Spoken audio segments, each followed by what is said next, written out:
Base sa latest satellite image, patuloy pa rin umiiral ang shear line o yung pagsasalubong ng northeast monsoon at easterlies na nagdadala ng mga pag-ulan at thunderstorms, particular dito sa may hilagang bahagi ng Luzon, habang ang northeast monsoon naman o yung hanging hamian ang nagdadala ng mga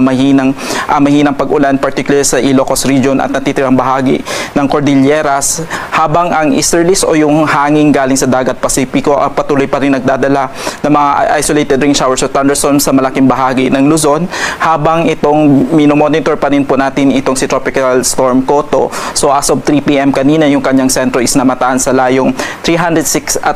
kilometers northwest ng Pag-asa Island, Kalayaan, Palawan, na may maximum sustained winds na 85 kilometers per hour at gustiness na umaabot ng 105 kilometers per hour. Kasalukuyan po itong kumikilos west-northwest at medyo mabagal po ang pagkilos po nito. Although malayo po itong si Tropical Storm Koto sa ating bansa, ngunit itong extension nito or yung trough ni Tropical Storm Koto ay patuloy pa rin nagdadala ng mga pag-ulan at thunderstorms dito sa malaking bahagi ng Kalayaan Islands, habang sa Palawan, Visayas at Mindanao patuloy pa rin iiral ang mga localized thunderstorms, lalo na po sa bandang hapon at gabi.